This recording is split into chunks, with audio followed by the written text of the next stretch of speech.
Today's video is made possible by Lens Rentals. If you're interested in trying out some new camera gear, follow the link in the description and use the code LIAM15 for 15% off your order.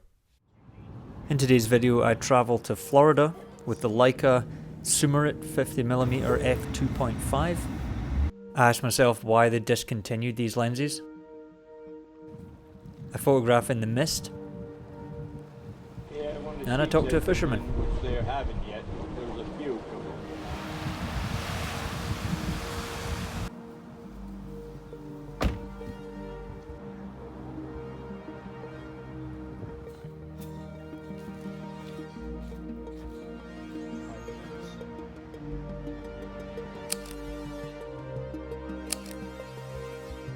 What's going on, folks? I'm here in Florida and I was planning to come out first thing in the morning and do some like harsh light sunrise type photos, but as you can see it's kind of cloudy and misty, so I'm gonna shoot in that anyways. What I'm doing is testing out this Leica 50mm Summit lens, and I'm gonna try it adapted to the Canon EOS R6 as well to see how it adapts to the Canon and see if it still looks as good as it should on the Leica, and just compare it, because why not? So for this first part of the video, what I did was take one picture with the Leica with the 50mm lens and then one picture with the Canon with the 50mm lens adapted to it. And I'll post the pictures one after the other, but what I think I'm going to do is not put on the screen whether it was shot with the Canon or the Leica, because overall I don't think there was a huge difference between them. There is slightly different colours, maybe a little bit of difference in contrast, but sharpness seems probably about the same in my opinion, at least without spending a lot of time pixel peeping. And the biggest thing is that if you have a very keen eye, you'll notice a very slight purple vignette, and that is a sign that it was shot with the Canon. And unfortunately, that's just one of the downsides of adapting Leica lenses onto the Canon. Now with the 50mm, admittedly, it is barely visible, and this purple vignette only really becomes visible with wider lenses, and I've heard many reports that it's not there on 50mm, but I do think I could see it.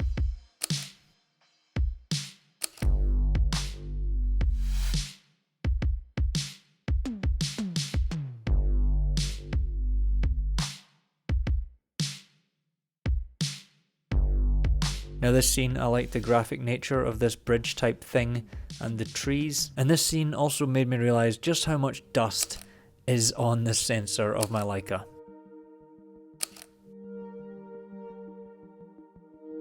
Here I am taking a photo of some birds on a power line. The light was nice and there was the moon in the background.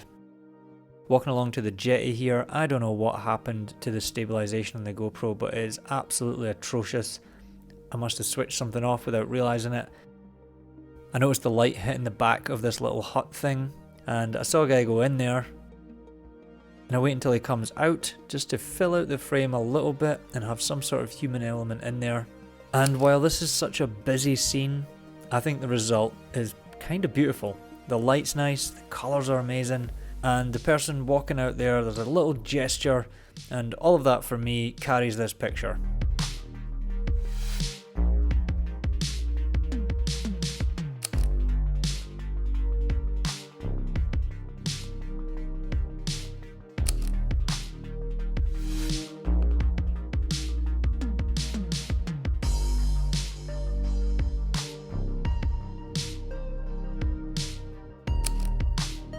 Maybe because it was so early in the morning there was not that many people out fishing, but the light was amazing, and I tried to make something of these two fishermen who were hanging out at the end of the pier. These guys were really just chilling here, and it's okay. I think I brightened it a little bit too much in post. I should have brought it back a little bit more.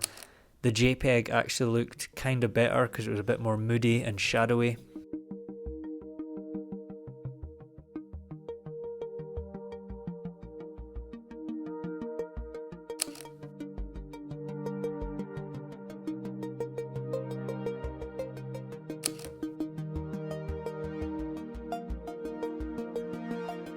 Also, just as I'm leaving the jetty area, this kid goes to retrieve his fishing rod. I know it might not be the most complex or interesting scene, but there's just something about this morning light and this relaxing place, and the photos have a completely different vibe from my usual kind of stuff, but I just really enjoy these.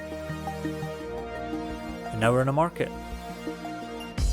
This seemed a bit more my speed, but again, the 50mm is not necessarily made for these tighter environments.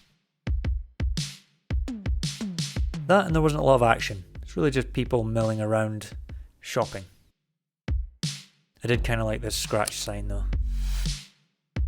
This guy in the corner here, I did not take a picture at this moment, but about an hour and a half later, I walked past and he was still standing there, and I got this picture.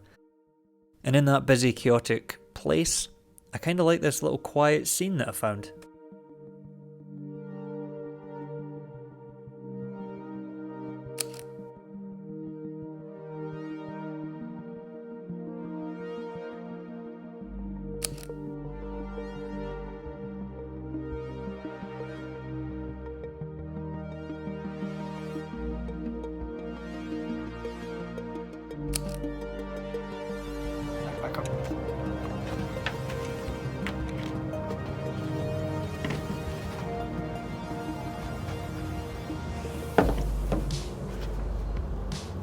Back in Colorado to finish this off. It got too dark to film inside, so I'm filming outside while the light quickly disappears.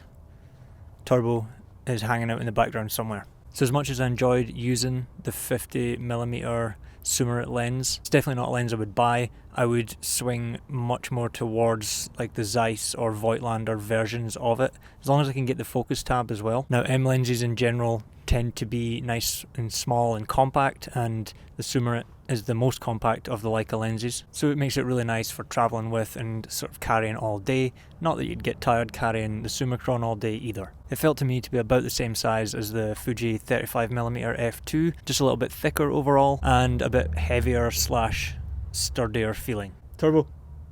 Turbo! Hey! Turbo has just ate some cat shit that he dug out of the mulch in our house. No, you're not getting treats for that. No chance.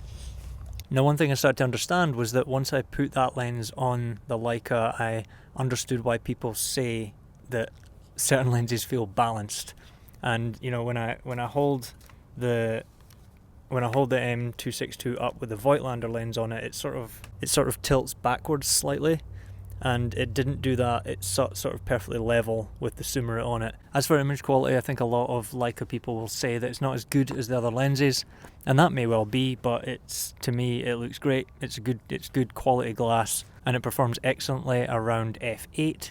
It also seemed pretty sharp at f2.4, but I didn't do a ton of testing of that, so you know, I'm probably not the best person to comment on it, but I don't see why it wouldn't be usable. And at that price point, it really should be sharp and usable across all of the apertures. That being said, I don't think this was made with wide open shooters in mind anyways. It was made more for someone like me who hangs around f8, f11. And one of the major draws and drawbacks, depending on who you ask, is the manual focus design of Leica M lenses. The Summit has the little focus tab on the bottom, and I really enjoy that. I like the depth of field scale that you get, so you can kind of know where your depth of field is depending on where you're focused. And I like that I can memorize like where my finger needs to be to have that hyperfocal distance zone focusing type thing. I think this old system of shooting works really well, and it's extremely satisfying once you get used to it, and if you enjoy that kind of thing. The downside is it's much more difficult when you are trying to shoot wide open and you know you're not sitting still shooting a still subject. He's under the deck. Alright, let's brighten this up a little bit more. I might just refilm this tomorrow. So at some point Leica discontinued the Summit line of lenses. I wasn't really sure why, and after a little bit of research it kind of dawned on me that this lens is a sort of failure in a way, even though it's a really good lens. And the reason for that is that people who love Leicas, like really love them and are committed to the label and the heritage and the image quality and all those things that people praise Leica for, they're not going to buy the budget version that Leica released not that long ago.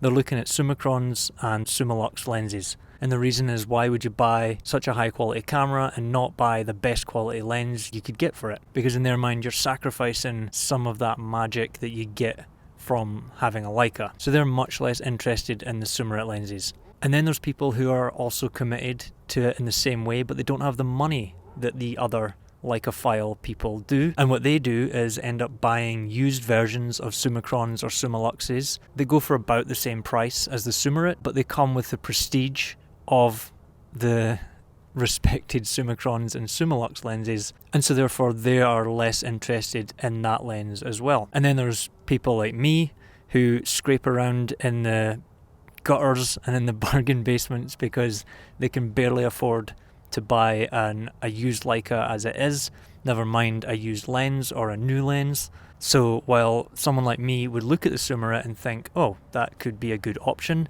it's still much more expensive and kind of out of reach than something like a Voigtlander or a Zeiss that in some cases performs better than the Summarit lens does anyways. And obviously there's some exceptions to this. This is not a rule, but in general I think this is my theory as to why Leica would have discontinued that lens. This is getting dark again. One more stop. We're at ISO 2500. And it's a shame they did discontinue it because it's actually a bloody good little lens, but I am in that boat where I would have bought the Zeiss or the Voigtlander until such times as I can afford a Summicron. So I got this lens from Lens Rentals. If you're interested in renting that lens or any other lens at all, follow the link in the description. Use the code Liam15 at the checkout. You'll get 15% off your order. It is an affiliate link, so I get a little bit of kickback as well. And you can use that code as many times as you want until the end of the year. It's good for the rest of 2022. And yeah, it's a great way to figure out if you like a piece of gear before you buy it. So before it gets too dark here, thank you very much for watching. Like and subscribe if you haven't already. Drop me a comment down below. Let me know what you thought. And I'll see you in the next video. Cheers.